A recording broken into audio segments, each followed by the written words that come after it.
মাদারীপুরের শিবচরে দ্বিতীয় খণ্ড ইউনিয়নে বিএনপির কর্মী সমাবেশে প্রধান অতিথি হিসেবে উপস্থিত ছিলেন শিবচর উপজেলা বিএনপির সাবেক আহ্বায়ক ও মাদারীপুর ১ আসনের মনোনয়ন প্রত্যাশী কামাল জামান নুর উদ্দিন মোল্লা।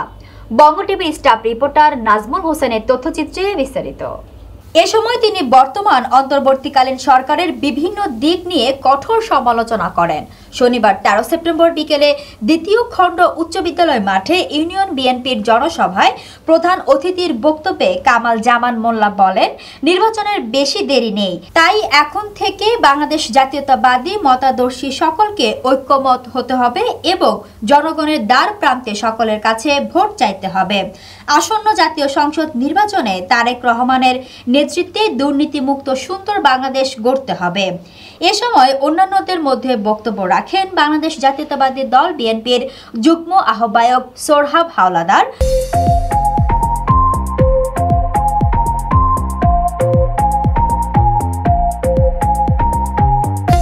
স্মার্ট সামাজিক বাজার, নিত্য প্রয়োজনীয় পণ্য ন্যায্য মূল্যে ঘরে ঘরে।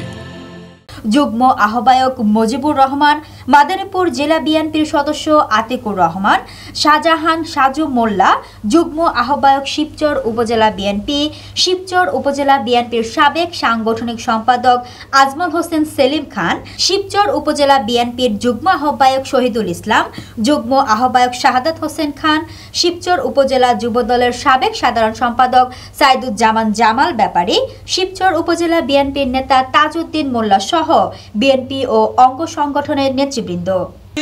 একটা গভর্নর চালাইছে। এই জায়গায় আপনাদেরকে ক্ষমতা আসতে হলে আপনাদেরকে সকল ভোটারের কাছে যাবেন, ভোট চাইতে হবে। দিনের শেষে ভোট, নির্বাচন মানে ভোট। নির্বাচন কিন্তু ভোট ছাড়া কোনো রেজাল্ট নাই।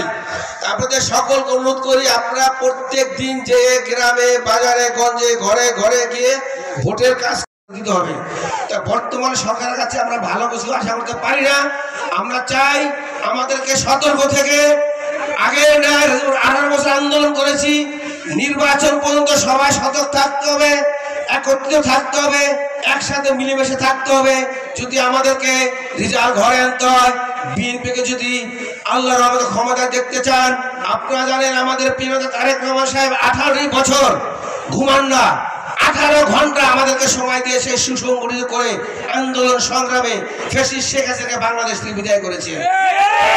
এখন আমাদের তারেক রহমান বিএনপিকে ঢেলে সাজাবেন। সেখানে থাকবে না দুর্নীতি, যেখানে থাকবে না দুঃশাসন, যেখানে থাকবে ভালোবাসা, যেখানে থাকবে না প্রতিহিংসা। এটা আমাদের প্রিয় তারেক রহমান সাহেবের কথা।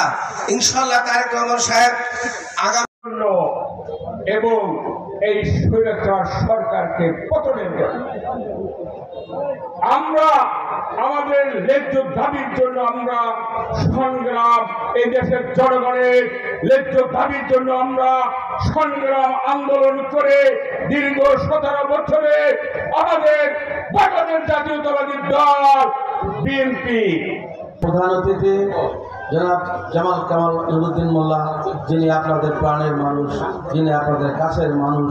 শেষ করবো একটি কথা বলে, আগে সময়টা বেশি দিচ্ছে। বাংলাদেশে একটি কঠিন নির্বাচন হবে।